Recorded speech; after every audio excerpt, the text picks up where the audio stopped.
tous. Donc, je découvre un peu les slides. Voilà, donc effectivement, on a travaillé, Nassiba et moi, sur la première partie pour laquelle 36 entreprises ont été interrogées. L'idée, donc, effectivement, c'est de travailler sur la notion de maturité des pratiques d'éco-conception des entreprises en France. Donc, pour cela, on va répondre à ta première question sur le profil de l'échantillon. Donc, en fait, il faut garder en tête que ce sont des tendances, qu'on a interrogé 36 entreprises que l'on a pu joindre parce qu'il s'avère qu'il est difficile de trouver des entreprises qui font de l'éco-conception. Ce n'est pas quelque chose qui est forcément crié sur les toits. Il s'avère qu'il faut que les personnes soient disponibles et il fallait également que les entreprises réalisent l'éco-conception depuis au moins 1 an. Voilà, donc ce n'était pas toujours facile. Donc en fait, on est quand même content d'avoir des résultats auprès de 36 entreprises et d'avoir des premiers éléments. Donc en fait, l'échantillon qu'on a, ce sont surtout des entreprises dans l'industrie manufacturière. Le reste est dans le commerce et dans le domaine des services, recherche et développement, marketing. La plupart d'entre elles, donc pour plus des 3/4, elles ont été créées avant 2011. Donc elles ont plus de 5 ans d'ancienneté. La plupart sont en B2B, très très peu sont en B2C. Concernant les certifications, donc on s'est demandé d'une part si elles avaient des certifications environnementales. On s'est dit c'est un critère discriminant, il y a peut-être des labels, etc. En fait, non. 1/3 simplement a obtenu des certifications environnementales. Bon, c'est ce qu'on voit dans d'autres études. La certification, c'est un élément parmi d'autres. C'est pas forcément discriminant. On ne dit pas forcément qu'on fait de l'éco-conception, qu'on a une démarche environnementale. C'est quand même important à avoir en tête. Et ensuite, concernant la qualité de leur gestion, c'était important pour nous savoir si des entreprises qui pouvaient se distinguer du fait de certaines pratiques en matière de gestion qui auraient pu nettement les différencier. Ensuite, je vais vous présenter un premier élément d'information sur quelle est la place de l'éco-conception dans les entreprises, en sachant que l'essentiel de notre questionnaire, il y a une partie qui est de comprendre le profil de l'entreprise, nombre de salariés, c'est l'information que je vous ai présentée. Un autre élément qui était de comprendre la place de l'éco-conception et un troisième élément dont vous parlera plus largement Nassiba, qui était de voir en termes de management environnemental, de management global de l'entreprise, qu'en est-il ? Mais c'est Nassiba qui interviendra là-dessus. En ce qui concerne la part de l'éco-conception, pour ces entreprises qui sont souvent quand même de petite taille, la part des salariés dédiés au développement durable, selon leur déclaration, est inférieure à 50%, donc moins d'un salarié sur 2 le plus souvent. Le plus souvent, l'éco-conception n'est qu'une partie du chiffre d'affaires, en sachant que sur 36 entreprises, on a des entreprises qui parfois avaient 2 salariés, ils faisaient que de l'éco-conception, et parfois des entreprises avec 200 salariés et très peu d'éco-conception. Donc ça peut être quand même très divers. Généralement, il y a plus d'un projet dans le domaine de l'éco-conception qui est mené dans les entreprises, 2, 3. Une démarche plutôt qui a plus d'1 an, mais ça c'est ce qu'on recherchait. Et les entreprises utilisent souvent un outil, ACV simplifié, ACV, ligne directrice, etc. Voilà. Donc ça, c'est un premier élément, la photo par rapport à l'enquête qui a été faite l'année dernière, pratiquement il y a 10 mois. Voilà. Oui, effectivement, on a commencé cette enquête l'été dernier. Et du coup, on était parti effectivement de certaines entreprises qui avaient répondu à l'étude sur la rentabilité. Et aussi, on est passé beaucoup par nos centres relais et par l'annuaire de l'ADEME sur les projets qui ont été faits en éco-conception. Donc, on a recontacté toutes ces entreprises. Voilà. Et du coup, Nassiba, au niveau des différents niveaux de maturité, donc il y a une méthode qui a été créée. Donc, est-ce que tu peux nous en dire un peu plus ? C'est du coup les niveaux qui se dégagent.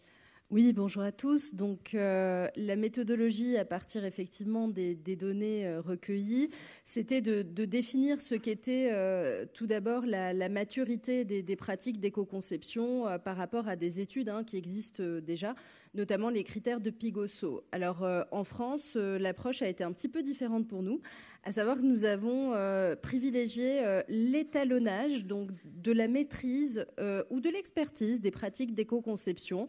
On est parti de là. Donc, on est plutôt parti sur un critère discriminant qui était celui d'évaluer le niveau d'expertise d'éco-conception des entreprises interrogées. Donc, les groupes d'entreprises sur les réponses que nous avons recueillies ont été donc constitués à partir de ce niveau d'expertise a priori, avec des niveaux allant de 1 à 5, d'une démarche qui était peu intégrée finalement dans la stratégie globale de l'entreprise et dans les pratiques de gestion, puisque, comme le disait Marie-France tout à l'heure, on a élargi notre questionnaire, on a eu la chance de l'élargir cette année à la stratégie globale de l'entreprise. Donc ça, c'est pour le niveau d'expertise de l'éco-conception. Les autres critères sont au nombre de 4. Donc on va tout d'abord analyser le degré d'incitation de la stratégie globale aux pratiques d'éco-conception dans l'entreprise, toujours sur 5 niveaux, à savoir est-ce qu'il y a une intégration dans la stratégie environnementale, est-ce qu'elle existe? Parce qu'il y a des petites entreprises dans lesquelles ça existe, mais ce n'est pas formalisé. Troisième critère, un degré donc au niveau du management interne, avec toujours des méthodes, l'identification en tout cas d'un niveau de méthode qui est formalisé, écrit ou pas, d'incitation par exemple au niveau des salariés, la motivation, des groupes, parfois des communautés de créativité, etc. La constitution en tout cas de communautés à l'interne. Beaucoup d'entreprises ont été identifiées comme ayant ces critères. Le quatrième critère est la prise en compte de la méthode d'analyse du cycle de vie, qui est une méthode à prendre en compte puisque c'est un outil technique, toujours sur 5 niveaux.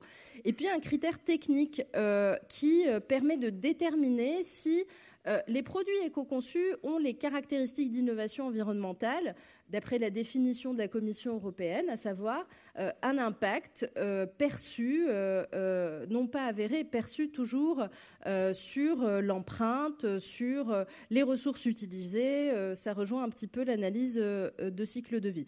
Donc à partir de ces critères, on va constituer des groupes, comme je le disais tout à l'heure, qui nous permet de savoir finalement quelles sont les caractéristiques de ces entreprises à partir de leur niveau d'expertise d'éco-conception.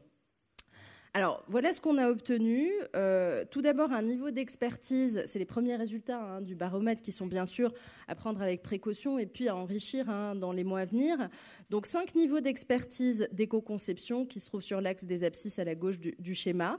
Et puis, on a identifié 5 groupes d'entreprises bien distinctes qui se positionnent pour les niveaux d'expertise les plus hauts, sur des caractéristiques donc de stratégie globale et des méthodes de management bien intégrées.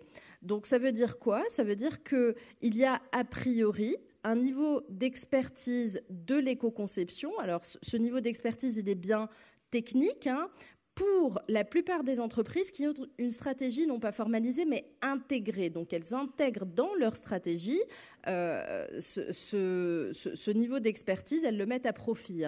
Le deuxième critère qui influence le niveau d'expertise, c'est les 2 critères qui ressortent. Le premier étant la stratégie globale, c'est les méthodes de management. Donc les méthodes de management, une fois qu'elles sont identifiées, qu'elles sont utilisées surtout, c'est ça qui est le plus important, c'est ce qui ressort, comme levier d'incitation. Alors ça passe par la gestion des carrières pour les ETI, mais c'est aussi des motivations à l'interne. Je vous parlais tout à l'heure de communauté organisationnelle, c'est exactement cela qui se passe dans ces PME. Donc là, on est sur le deuxième critère qui ressort et qui influence donc le niveau d'expertise. Ces entreprises dont je vous parle, elles se retrouvent au niveau 4 et 5 de niveau d'expertise, donc on peut vraiment dire pour le moment que c'est un niveau discriminant.